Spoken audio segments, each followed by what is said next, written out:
사무엘상 13장 5절부터 12절 말씀까지 읽었습니다. 절박할수록 더 의지하라 라는 제목으로 함께 은혜를 나누고자 합니다. 절박하다, 일이나 때가 코앞에 닥쳐서 아주 몹시 급하다, 그런 이야기죠. 그래서 이제 절박할 때 갑자기 막 당황하고 그러잖아요. 우리가 혹여나 교통사고는 잘 안 일어나면 좋겠지만 교통사고 한번 크게 나면 당황스러워 가지고 이거 어떻게 해야 될지를 모르는 그런 상황이 있잖아요. 그냥 보험회사 전화번호도 모르겠고 어떻게 해야 될지도 모르겠고 그냥 굉장히 당황스러울 때가 있어요. 그때 침착하게 이제 핸드폰을 켜고 보험회사를 딱 찾고 그래가지고 이제 전화를 해야 되는데 막 당황스러워 정신이 없어요. 그런 상황에 이제 침착함을 잃지 않는 그런 모습이 필요하죠. 지금도 오늘 장로님 기도하셨지만 튀르키예하고 시리아에 큰 지진이 일어나가지고 그들이 얼마나 지금 당황스럽게 생각하고 있습니까? 참 그들은 굉장히 지금 당황하고 있을 거예요. 근데 지금 세계에서 구호물자를 보내고 성금을 보내고 그래서 그들이 다시 회복되고 있죠. 그래서 뉴스를 보니까 거기에서 이제 한국 구조대원들이 가서 식사를 하고 있는데 식사를 하고 나서 값을 지불하려고 보니까 누가 지불을 했다는 거예요.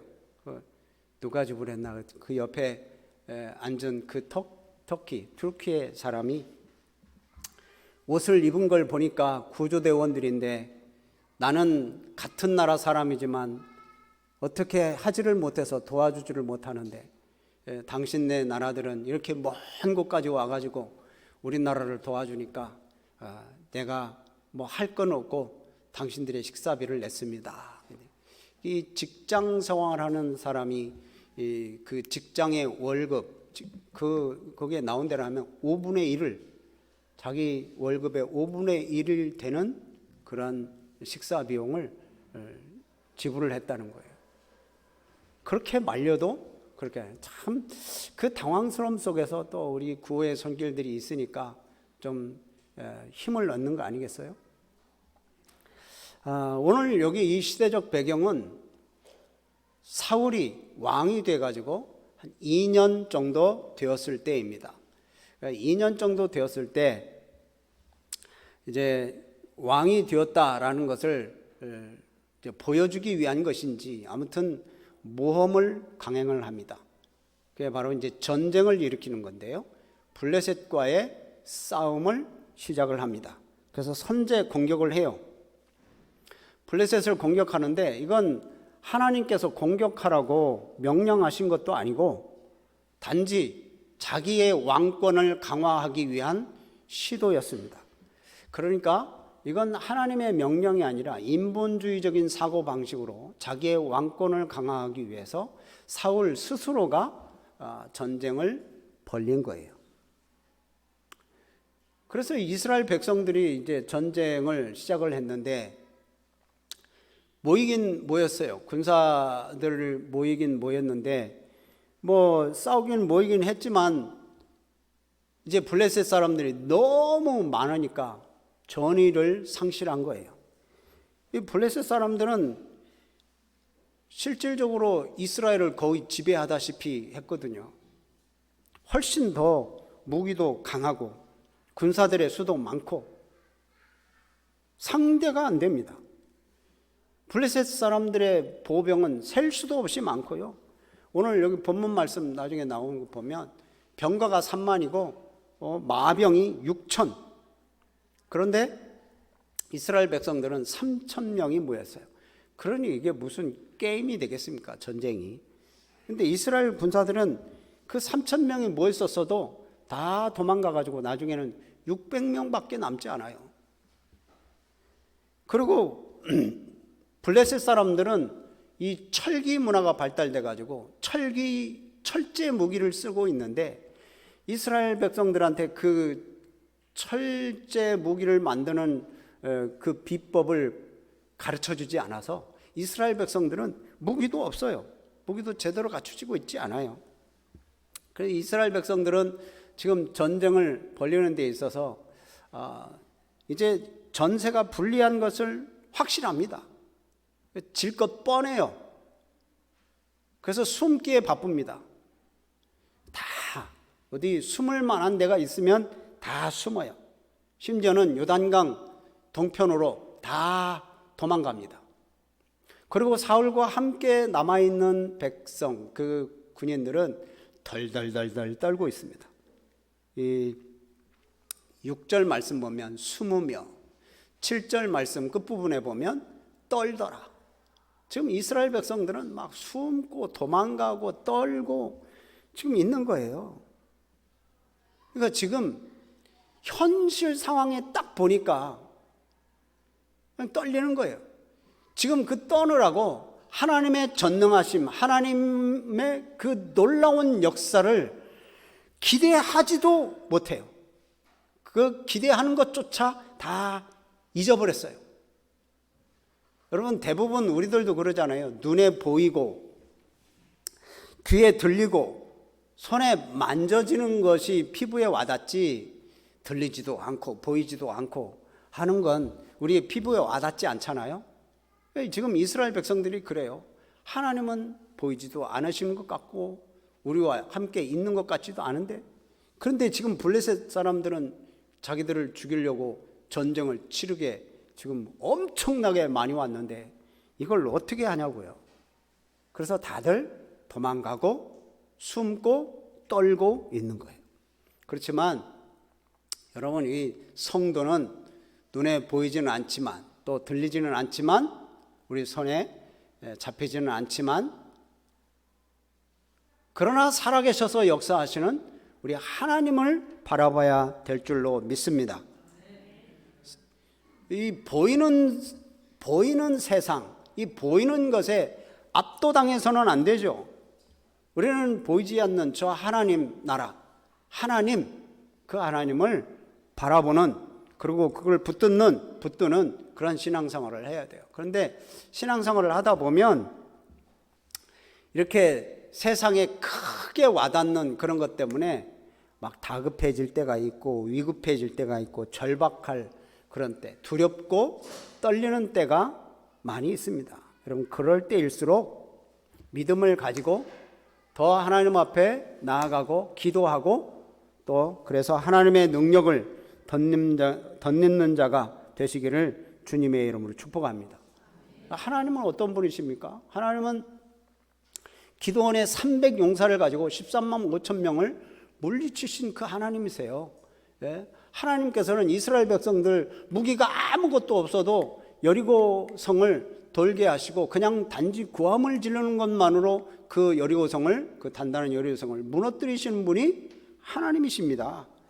여러분, 이 위기 극복의 비결은 우리의 손에 어떠한 능력, 우리의 어떠한 가지고 있는 조건에 따라 달린 게 아니라 하나님의 손에 달린 줄로 믿습니다. 네. 한국 교회가 코로나 이후로 많은 위기가 있습니다. 여러분, 우리 교회뿐만이 아니라 우리 한국 교회가 지금 엄청난 지금 위기입니다. 회복이 안 된다고도 다들 그래요. 더군다나 지금 이제 다음 세대들이 자꾸만 교회에서 떠납니다. 신앙생활을 하지 않아요. 참 그게 참 안타까운 일인데 우리 교회도 사실은 참 어려움이 많죠. 코로나 이전보다 지금 회복될 그런 기미가 잘 보이지 않습니다. 더군다나 올해 또 젊은 분들이 또 교회를 떠나시니까, 다른 교회로 가시니까 우리 교회는 뭐 굉장히 충격이죠. 그래서 우리 성도님들도 걱정하시는 그런 목소리가 있습니다. 사실은 절박한 거죠. 한 사람 한 사람이 절박한 거예요. 그런데 두 가정이 이렇게 다른 교회로 이동하니까 아이들까지 떠나버리니 이거 뭐 이 주일학교, 유초등부, 중고등부도 막 지금 큰일 났습니다. 이거 신앙적으로, 영적으로, 교회적으로 이게 좀 절박한 일이에요. 근데 어제 우리 주일학교에서는 그래도 크로플데이라고 해가지고 영화도 보고 애들 뭐도 만들어주고 먹을 것도 주고 그러면서 애들 친구 초청을 했는데 어제 14명이 왔어요. 놀래는 척 해주셔서 감사합니다. 14명 진짜 어마어마하게 온 거예요. 그래서 이제 어제 그렇게 해가지고 친구들이 좀 오늘 많이 좀 왔으면 합니다. 여러분, 우리 어른들도 이 참 위급하고 절박한 그런 상황이 있을 때 이 상황만 보지 마시고 기도하고 전도하고 하나님 앞에 엎드리면 하나님께서 우리를 붙들어 주실 줄로 믿습니다. 우리 상황보다, 이 좋지 않은 상황보다, 그 상황보다 훨씬 크신 하나님을 우리는 바라봐야 돼요. 도저히 해결될 것 같지 않은 위기, 그런 시련, 그런 것 때문에 두려워하지 말고 우리 하나님이 함께 하신다, 하나님이 도와주신다라는 것을 믿고 우리 하나님 앞에 나아가야 됩니다. 이런 진실한 믿음을 갖고 있는 사람들은 흔들리지 않아요. 처음과 끝이 동일합니다. 끝까지 하나님을 의지하는 그러한 믿음을 갖죠. 특별히 이 진실한 믿음은 위기에 있을 때 더욱 빛납니다. 여러분, 그 성경에 나오는 이 다니엘과 세 친구들 이야기 아시죠? 그들이 위기가 닥쳤기 때문에 더 믿음이 출중한 게 아니라 처음과 나중에 그 믿음이 똑같은 거예요. 흔들리지 않았기 때문에 그런 위기에 있을 때 더욱 그 믿음이 빛난 거죠. 여러분, 우리가 이 진실한 믿음으로 살아가시길 바랍니다. 근데 거짓된 믿음은 결국은 드러나요. 평안할 때는 그냥 믿음이 있는 것 같은데 위기가 딱 닥치면 그때에 이제 믿음을 찾아볼 수가 없는 거죠. 그래서 이제 우리가 이 믿음의 신앙생활, 믿음의 싸움을 할 때 우리는 외롭다고 느껴질 수도 있어요. 나 혼자 이렇게 믿음을 지켜야 되나? 내가 신앙생활을 꼭 이렇게 해야 되나? 우리 믿음의 사람들도 알아주지도 않고, 저 믿지 않는 사람들은 우리를 보고 괜히 저거 고집 부린다, 신앙생활 한다고 저렇게 고집 부린다, 저렇게까지 꼭 해야 되나? 라고 할 정도의 신앙생활을 한다면 그럼 분명히 나 진짜 외롭다, 내가 신앙생활하는 게 너무 힘들다, 아마 그런 생각을 하실 수도 있습니다. 그런데 하나님께서 우리를 부르신 이유는 믿음의 선한 싸움을 싸우라는 거예요. 디모데전서 6장 12절 말씀 보면 그렇게 얘기하죠. 믿음의 선한 싸움을 싸우라, 영생을 취하라, 이를 위하여 네가 부르심을 받았다. 여러분, 우리가 영적인 싸움을 싸우지 않으면, 우리의 신앙적으로 살려고 몸부림치지 않는다면 우리는 믿음의 사람이라고 말할 수가 없습니다. 그래서 우리는 영적인 싸움, 이 선한 싸움을 싸우며 달려갈 길을 다 마치면 우리 의로우신 재판장 되시는 우리 하나님께서 우리에게 의의 면류관을 우리에게 주실 줄로 믿습니다. 자, 이렇게 전쟁의 상황을 보면 이스라엘 백성들이 질 것 뻔한 거예요. 그래서 이제 이 절대적인 열세에 놓였기 때문에 사울이 생각하기를 하나님이 도와주시지 않으면 도저히 이 전쟁에서 이길 수도 없다. 또 사울은 생각하기를 내가 지금 왕이 된 지 2년 된데 이거 전쟁에서 지면 내 정치 생명도 끝이다. 이렇게 이제 생각을 해가지고 그래서 이제 하나님께 승리를 기원하는 제사를 드리자. 근데 사무엘이 지금 없어요. 제사를 드릴 사무엘이 있어야 돼요. 이 사무엘이 제사를 드리고 자기는 정치를 하고 싸움을 하고 뭐 그래야 되니까. 근데 사무엘이 7일을 기다리라고 그랬어요. 여러분, 7일을 기다리는 게 이런 쉽습니까? 지금 7일 기다리지 그럴 수도 있는데, 전쟁 상황에 지금 대적들은 진치고 있고 우리 군인들은 다 도망가고 숨고 떨고 있는 상황에 여러분 7일을 사무엘이 기다리라고 했는데, 이걸 기다리는 게 여러분 쉽겠어요? 피가 마를 거예요. 아마 입이 바짝바짝 타고, 정말 이거 기다리는 거 이거 맞나, 이거 지금 이 상황에 좀 빨리 좀 오지, 다른 거 제끼고 지금 빨리 좀 모시지 왜 이렇게 안 올까? 근데 7일이 지나도 사무엘이 나타나지 않아요. 백성들은 더 동요하고 더 이탈하기 시작하고 더 초조해지기 시작해요. 그러니까 사울은 더 이상 기다릴 수 없어서, 야, 내가 드려야 되겠다. 그래가지고 자기의 사명이 아닌데도 불구하고 자기가 직접 제사를 드립니다. 이 제사는 제사장인 사무엘이 드려야 되는데, 이 왕인 사울이 자기가 직접 제사를 드려요. 이건 하나님의 명령에 대한 불순종이고, 이건 아주 또 제사장의 권한을 침해한 심각한 범죄입니다.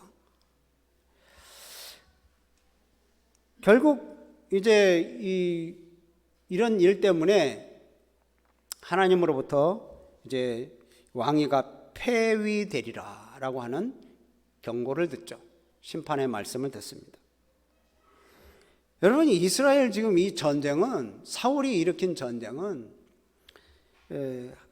하나님이 뭐 가서 싸우라고 말씀한 것도 아니고, 단지 사울이 일으킨 전쟁이고, 또 사울이 전쟁을 시작할 때 하나님 앞에 물어보지도 않았어요. 그냥 시작한 거예요. 자기 생각대로 시작했고, 그냥 묻지도 않았다가 전쟁을 시작해서 보니까 굉장히 불리하거든요. 그래서 이제 요식행위로 제사를 드리려고 했던 거예요. 또 사무엘도 오지도 않으니까 자기 판단에 결정을 내리고 제사를 드린 거예요. 사울은 하나님을 의지하는 그런 마음으로 제사를 드린 게 아니라, 이 백성들을 어떻게 하면 안정을 시킬까, 백성에게 용기를 줘야 되겠다라는 그런 단순한 마음 때문에, 그래서 제사라고 하는 제도를, 그 하나님의 명령을 어기더라도 무조건 제사만 드리면 된다라고 이렇게 생각을 했던 거예요.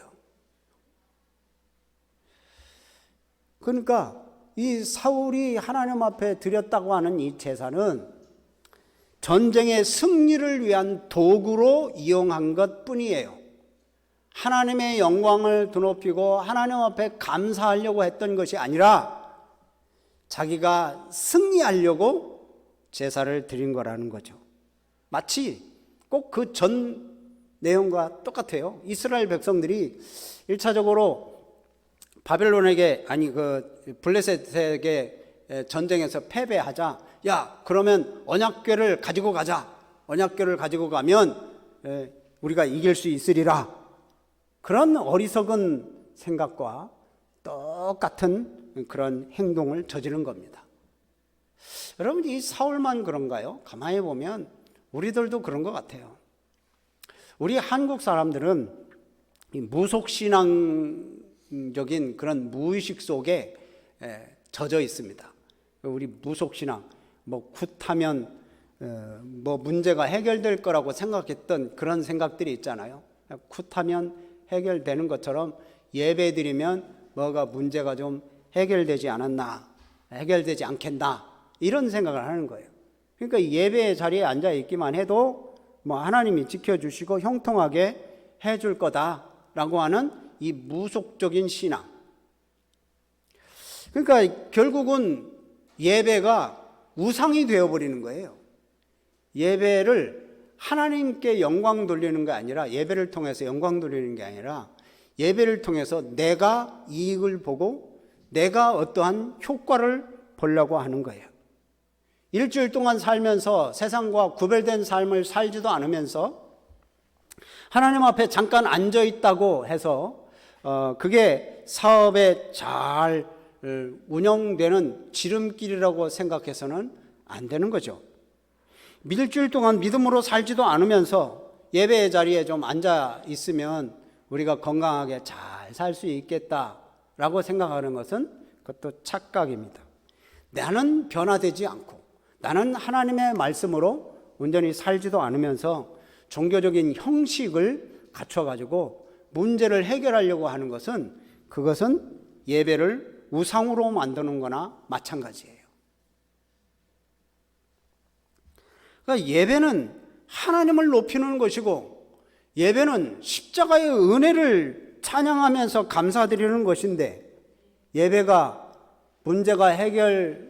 문제를 해결하는 도구나 그런 우상으로 만들지 않아야 합니다. 이 사울은 지금 이 제사를 하나의 도구로, 승리할 도구로 우상으로 만들어버린 거예요. 그래서 번제를 마쳤는데 마치자마자 사무엘이 도착을 합니다. 그래서 사무엘이 도착해서 사무엘이 지금 왕이 행하신 것이 무엇입니까? 지금 왜 이렇게 물어보겠어요? 잘못했으니까 그 잘못을 추궁하는 거죠. 그러면 자기가 잘못했으면 잘못했다고 빨리 얘기를 하면 하나님께서도 용서하셔요. 여러분, 우리가 하나님 앞에 죄를 범하고 회개하면 하나님은 용서하시잖아요.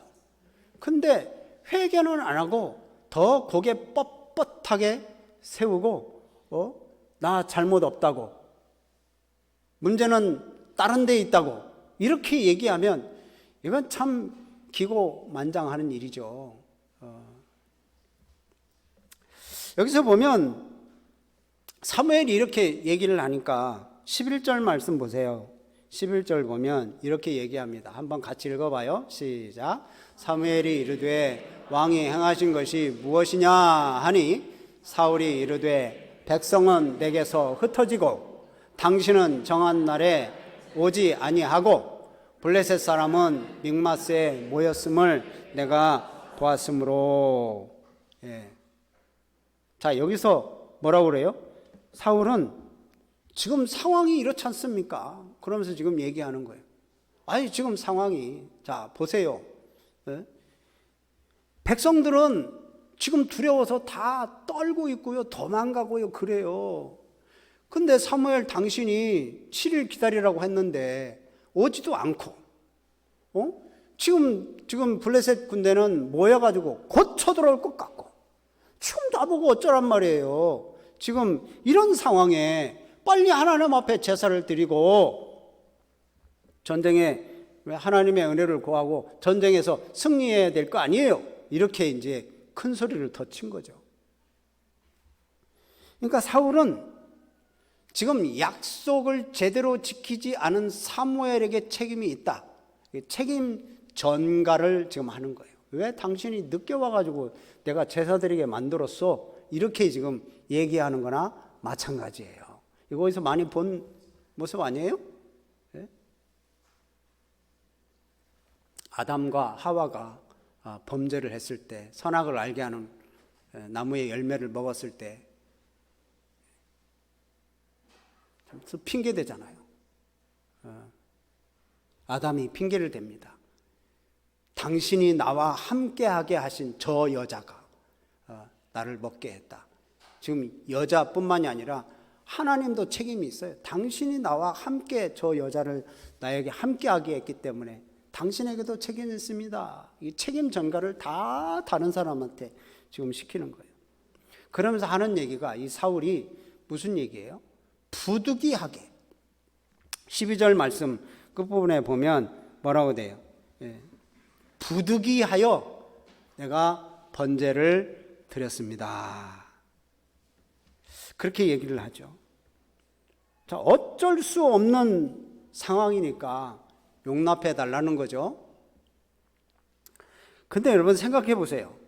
만약에 어쩔 수 없는 상황을 다 용납하면 우리 한번 생각해 보세요. 내가 사랑하기 때문에 어쩔 수 없이 부득이하게 살인을 했다.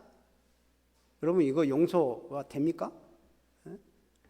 내가 사랑하기 때문에 부득이하게 내가 간음을 했다. 용서가 됩니까? 내가 배고파서 부득이하게 도적질을 했다. 참아야 될 거 아니에요. 여러분 부득이하게 어떻게 했다. 상황이 그렇기 때문에 어떻게 됐다라고 얘기를 하면 이건 말이 안 되는 거예요. 사실 사울의 상황을 보면 급박하긴 했어요. 그렇잖아요. 백성들이 다 불불 떨고 있고 도망가고 이거 뭐 전세는 기울었고 사무엘은 빨리 와서 제사를 드려야 되는데 제사도 드리지도 않고 그래서 어떻게 하나님의 도우심을 구하지도 못하고 인간의 생각으로는 우리의 생각으로는 동정이 가요. 세상에서도 그러잖아요. 정상 창작해가지고 형벌을 좀 낮추든지 감형하든지 그러기도 해주잖아요. 그런 상황이라면 하나님도 좀 웬만하면 이 잘못을 용서해주면 좋으련만. 근데 사무엘의 답변을 한번 보시겠습니까? 13절 14절인데 한번 보세요. 사무엘이 사울에게 이르되 왕이 망령되이 행하였도다. 14절에서는 왕의 나라가 길지 못할 것이라. 청천벽력 같은 소리를 합니다. 아주 하나님은 매정한 것 같은 생각이 들기도 해요. 아주 매정하죠, 하나님은. 근데 이것은 하나님께서 죄에 대한 하나님의 모습입니다. 죄는 하나님께서 철저하게 하나님께서는 미워하셔요.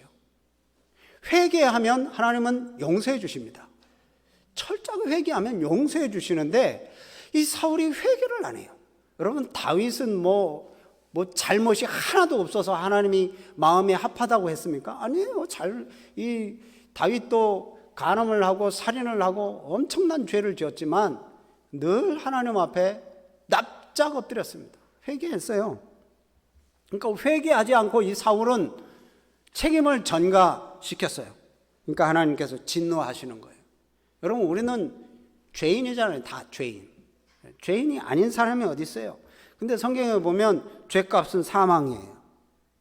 근데 우리를 불쌍히 여기셔서 이 죄의 문제를 해결하시려고 하나님께서 예수님을 이 땅에 보내셔서 예수님이 우리의 죄값을 치료해요. 멸시당하고 채찍 맞고 조롱당하고 결국은 십자가에 죽으십니다. 우리들의 죄의 문제를 해결하시려고 하나님께서 이 예수님에 대해서 아주 매정하게 반응을 하셔요. 예수님이 십자가에서 그렇게 엘리 엘리 라마 사박다니 하면서 나의 하나님 어찌하여 나를 버리셨나이까. 그렇게 하지만 매정하게 하나님은 예수님을 나몰라라 합니다. 왜 그러세요? 죄값을 치르게 하는 거예요. 우리의 죄값을 치르게 해요. 죄에 대한 하나님의 심판입니다. 하나님은 너무 매정하시다. 그런데 하나님은 죄의 문제에 있어서는 철저하시는 거예요. 여러분 오늘 이 말씀을 보면서 정리하면 상황이 아무리 어려워지더라도 인간적인 방법으로 죄악된 모습을 가져서는 안 됩니다. 세상 방법이 얼마든지 있긴 하겠죠. 그런데 우리는 하나님의 방법으로 일들을 해야 돼요. 여러분 바늘귀에 실을 꿰어야 바느질을 할 수 있잖아요. 그렇죠? 며칠 전에 우리 아내가 노안이 와가지고 바늘을 꿰는데 이게 힘들어가지고 여보 바늘귀 좀 껴줘. 그래서 제가 이제 또 이 안경을 쓴 채로 또 이렇게. 여러분 이게 쉬워요 이거? 아이 야 급해 죽겠는데 그냥 바늘에다가 그냥 대충 묶어서 쓰자. 여러분 그게 바느질이 됩니까? 급해도 바늘귀에 실을 정전을 해가지고 집중해가지고 그걸 꿰야 이게 바느질을 할 수 있어요. 급하다고 막 내 생각대로 다른 방법으로 하는 그거 안 되는 거예요. 여러분 절박할수록 기본을 지켜야 돼요. 만약에 지금 눈이 안 보인다고 에이 대충 묶어서 하자. 그건 바느질의 기본도 모르는 거예요. 여러분 절박할수록 신앙의 기본을 지키시길 바랍니다. 그 기본이 예배고 그 기본이 기도고 그 기본이 말씀으로 돌아가는 거예요. 한 번 예배 한 번 드린 것으로 우리의 신앙생활을 땜질하려고 하지 마시고 상황이 절박할수록 하나님께서 베풀어 주신 그 은혜 감사하면서 하나님 앞에 나아가시기를 바랍니다. 서두르지 마시고 찬양하면서 감사하면서 하나님 앞에 나아가요. 그러면 하나님께서 우리의 부족한 것을 채워주시고 승리하게 해주실 줄로 믿습니다. 순종의 자리에서 하나님의 뜻을 행하며 인내할 때 하나님께서 우리를 위기에서 벗어나게 하실 것이고 하나님의 사람으로 성숙되게 변화시켜 주실 줄로 믿습니다.